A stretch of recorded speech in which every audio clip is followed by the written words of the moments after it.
Chúng ta hãy cùng đến với cặp trận tâm điểm của ngày thi đấu hôm nay, cuộc đối đầu của Cerberus Esports và Gam Esports. Ván thi đấu đầu tiên xin phép được bắt đầu. Nhưng liệu bây giờ đánh nhau thì sẽ như thế nào đây? Yado thấp máu nha. Levi đứng đợi sẵn. KT tiến lên nhắm thẳng vào Yado, tất cả mọi thứ dồn vào và Yado rất thấp máu rồi. Pha tốc biến lên của Bia. Yado tốc biến bỏ chạy vẫn không thành công, sẽ có chiến câu đầu cho Gam và đó là KT với điểm hạ gục. Mặc dù tỷ số mới là 1-0 thôi, nhưng những gì mà bên phía của Gam đang tạo ra được là rất đáng chú ý. Nhưng ở đường trên Bull vừa ép Kia phải tốc biến bỏ chạy.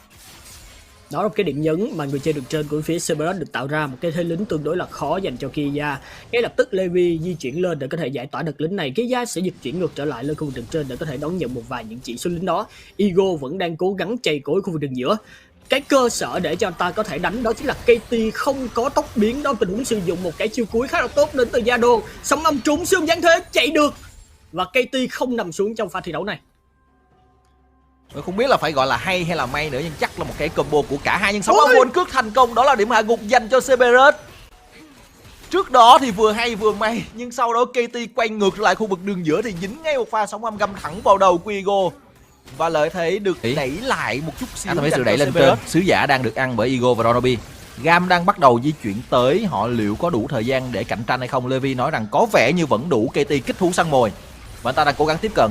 Levi quyết định không vào. KT đang lui về và đây là một tình huống mà Yado lao thẳng vào giữ chân được hai người. Bull cũng có mặt, siêu hùng giáng thế cố gắng cứu Levi. Levi còn hơn 100 máu, anh ta dùng chiêu cuối thoát đi được. KT cũng tốc biến đi, Kia lao vào đấm ôm một người về. Ego vẫn kịp tốc biến và đó là Bull lao vào dứt điểm Levi phía bên này. Artemis bắn nhưng chưa dứt điểm được Pierre. Sau đó anh ta đang bị làm chậm, anh ta sẽ lui về được. Chỉ là một điểm hạ gục dành cho Cerberus mà thôi. Quyết định đến từ bên phía của Cerberus là gây áp lực để tấn công và băng trụ. Trong tình huống này sát thương là chưa đủ, nhưng họ đã lấy được trụ khu vực đường dưới. Tiếp cận với một tình huống tối hậu thư của Bull, bảo đạn được tung ra khá là đẹp dành cho Deepkit, dịch chuyển khá là trễ dành cho Yado, nhưng phía bên kia thì đã có một vài những cái điểm hạ gục. Ego bị trúng rồi tại đánh ngất ngư, anh ta có đồng hồ để có thể câu kéo, liệu rằng có về được hay không đây? Không về được. Levi là người dứt điểm được Ego. Yado cố gắng lao vào một tình huống giao tranh rất dài hơn đến từ cho cả hai đội tuyển. Một tình huống nội tại đánh ngất ngư được kích hoạt và Artemis vẫn có khoảng trống để có thể bắn. 3 đội 2 trong pha thi đấu này. Yado còn lại cho mình đó chấm máu. Nội tại sải bước bắt đầu được triển khai đến từ Deepkit. Bên phía của Gam chưa muốn dừng lại trong pha truy đuổi này, nhưng họ không còn đủ tốc độ để giữ chân được Artemis nữa. Và đó là một tình huống mà bên phía Cerberus họ hơi mạo hiểm một chút xíu, nhưng sự tính toán của họ trong tình huống vừa rồi là vẫn có cơ sở. Nên linh hồn đồng nước thì phải mất một khoảng thời gian nữa mới có thể được triển khai, và đó chắc hẳn sẽ là thời điểm mà bên phía của Cerberus chắc chắn không thể nào buông bỏ được. Và lao vào từ bên phía của Cerberus và Ronobi đã câu được bảo đạn. Đội hình của Cerberus lùi nhẹ ra và họ chuẩn bị lao vào một lần nữa. Người đang bị hoảng sợ là Levi và anh ta vẫn tốc biến thoát đi được, nhưng pha lao theo của Yado đã đem về điểm hạ gục. Một tình huống xử lý cực kỳ kinh dị của con vét trong tay Yado. Bạn sẽ biết thoải mái xả đạn vào đội hình của Gam. Gam đang tan vỡ hoàn toàn. KT đang bỏ chạy nhưng mà anh ta không chạy được đi đâu cả. Phía trong thì Bia bị giữ chân lại. KT tốc biến vào phía trụ, một mình anh ta chấp 3-4 thành viên của Cerberus và tạm thời KT vẫn ôm trụ búa cột được. Anh ta sống nhưng liệu có cản bước được Cerberus? Họ sẽ quyết định là ăn trụ hay Baron đây. Có những cú binh vào khu vực Hamaron đến từ bên phía của Cerberus. Levi 10 giây nữa mới xuất hiện trên bản đồ. Tốc độ ăn Baron đến từ vị tướng như là Ven là cực kỳ nhanh. Để coi tốc độ 1, 2, 3, có lẽ như đâu đó khoảng chừng 15 giây là đã thành công dành cho bên phía của Cerberus rồi. Baron đầu tiên của ván thi đấu thuộc về cho bên phía của Cerberus với một lối chơi giao tranh cực kỳ mạnh mẽ. Deepkit vừa rồi sử dụng chiêu cuối của anh ta, cái độ hiệu quả nó không có cao khi mà nó chỉ nhắm vào một nhà tiếp theo, có lẽ nên về để có thể sử dụng thêm cho mình đó lượng tiền. Tranh chấp dĩnh hơn ở xung quanh khu vực hang rồng. Ôi, Bull bị bắt lại. Bull sử dụng tối hậu thư. Bull đang bị vây hãm. Bull khó thoát được rồi. Anh ta vẫn về được. Không, vẫn có rồi. Ta về được rồi, về được rồi, tới nhà rồi đó Linh. Và đội hình đến từ bên phía của Bull về tới nhà rồi cho một pha giao tranh xung quanh khu vực hang rồng. Con Ven mà thực ra 3 món là bom đã nổ rồi. Với cái sức mạnh đến từ vị tướng này, vấn đề là cái khả năng giao tranh của Cerberus có tạo đủ khoảng trống cho anh ta không mà thôi. Levi đang đứng nấp và Ego đã tiếp cận được nhưng đá không qua tường. Ego canh cái góc đó hơi thiếu một chút xíu. Phía bên này một người của Cerberus đang bị cô lập, đó là Bull, và anh ta đang bấm đồng hồ câu giờ con rồng dành cho Cerberus, nhưng sau đó họ sẽ phải rút lui bởi vì Bull bên phía bên này không làm được gì nữa. Anh ta đã nằm xuống và đó là KT với điểm hạ gục. Gam sẽ có thế để thảy thẳng vào khu vực đường giữa và đây là một tình huống mà Gam có thể sẽ giành lại được thế trận.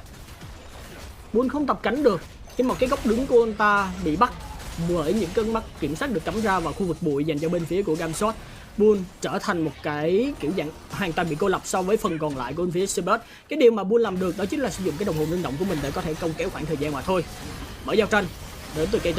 Bảo đạn tung vào khá là đẹp và sát thương nó cực kỳ nhiều nhưng chưa có sát thương dứt điểm hủy diệt ấu trừng từ phía sau. Nhưng Kia Gia đang hơi đơn độc, Yado và Ronobi đang quay anh ta lại. Kia Gia cố gắng câu giờ phía bên này, Artemis lui về không thành công. KT đã có được điểm hạ gục và gam lợi thế về người. 4 thành viên của họ sẽ tiếp tục đẩy vào, 2 giây nữa bull mới ra. Và đây là một tình huống gam sẽ quyết định rằng đẩy tới đây là đủ, họ lui về. Đường giữa thì chưa có một cái tình huống mở giao tranh đến từ Ronobi. Cả hai đội tuyển vẫn đang thiên hướng đánh khá là kỹ. KT tiếp cận. Hai cái dịch chuyển được dùng, bảo đạn bắn ra và đó là Ronobi gần như là hết máu nhưng anh ta vẫn còn sống kịp. Bull dùng chiêu cuối vào đội hình đối phương nhưng đồng đội của anh ta lên không kịp. Yado vừa rồi quyết định rằng anh ta chưa thể nào vào được. Bây giờ anh ta mới vào và làm hoảng sợ rất nhiều người. Artemis cố gắng bắn né khỏi siêu hùng giáng thế, bắn tiếp vào KT nhưng chưa có nhiều sát thương lắm. Phía này hủy diệt đấu trường được sử dụng. Kia Gia gây được rất nhiều sát thương tiến sau nhưng ta bị bắn choáng và anh ta nằm xuống. Artemis tìm được khoảng trống và gây được đủ sát thương. Levi tiến lên, Levi bị đá choáng và Levi nằm. Đội trưởng của Gam mạo hiểm và sau đó là anh ta trả giá và liên tục là những điểm hạ gục dành cho Cerberus. Họ đã có được 3 xác nhưng Deepkit và KT vẫn còn đó. Vấn đề là liệu hai người này có đủ sức ngăn cản bên phía Cerberus tiếp tục tiến vào Baron hay không? Có dấu hiệu di chuyển vào khu vực hang Baron chăng? Giá đô còn dịch chuyển và 3 thành viên đến từ bên phía của Cerberus không có chống chịu nhưng họ có được cái lượng sát thương đến từ Ven, đến từ Camille, dịch chuyển đến từ KT để có thể cản bước Baron của bên phía Cerberus. Anh ta không có tốc biến. Nếu như bước vào, khả năng cao là KT sẽ phải dùng thân mình để hy sinh. Không có KT rừng vẫn nha. đang quyết định bước vào. Deepkit phía sau, Bull lao ra làm choáng thành công Deepkit và Deepkit không còn nữa. KT cũng đang bị bắn liên tục và anh ta cũng sẽ gục ngã. Double kill cho Artemis và vẫn có Baron dành cho Cerberus. Một pha xử lý tròn chỉnh dành cho 3 thành Của viên bên phía đến từ Cerberus bên thi đấu phía của cực kỳ Cerberus. xuất sắc. Và Levi thì đang bị truy đuổi bởi Eagle. Artemis ở ngay phía sau Levi dùng đạn nổ thành công để bỏ chạy, dùng luôn cái bom khói để chạy nhưng liệu anh ta có chạy được hay không? Đây là một con Ven và khi Ven truy đuổi bạn rất khó để có thể chạy thoát. Levi quyết định đứng lại, Artemis bấm đồng hồ và sau đó thì anh ta bắn tiếp vào người Levi, sóng âm thành công nhưng mạng được nhường cho Artemis. Đội hình đến từ bên phía của Gamshot chỉ còn lại cho mình đó 4 thành viên ở đây mà thôi. Ronobi lao vào rất sâu, Artemis đã quyết định bật luôn chiêu cuối lao vào theo siêu hùng giáng thế được sử dụng, nó làm chậm Artemis đúng một nhịp mà thôi. Tôi vẫn thấy xạ thủ của Cerberus đang xả những mũi tên vào người Kia Gia. Kia Gia buộc phải bấm đồng hồ câu giờ nhưng hết đồng hồ thì ta đứng trước mặt Artemis và double kill cho xạ thủ của Cerberus. Artemis hiện tại có lẽ không ai ngăn cản được anh ta nữa rồi nhưng Cerberus quyết định của họ là gì đây? KT đang cố gắng chặn lính, có một con xe đang tiến vào, Cerberus sẽ không end game, họ đẩy cánh trên, cố gắng lấy một cửa lính siêu cấp nữa. 2 cửa dành cho bù lợi Baron thứ hai, quá thành công dành cho bên phía của Cerberus. Câu trả lời là họ đánh tiếp bởi vì Kia Gia mất khoảng thời gian. Ôi, vest của Yado mở giao tranh tiếp. Levi đang bị đu bám, Levi đã phải nằm. KT còn lại một mình ở đây mà thôi. Trong khi đó 5 thành viên đến từ bên phía của Cerberus vẫn đang còn tỉnh táo. Double kill dành cho Eagle và ván thi đấu này thuộc về cho bên phía của Cerberus. Nếu như các bạn hỏi rằng con Vest có mạnh không thì câu trả lời là nó có nếu như người sử dụng nó đánh tốt như là Yado ở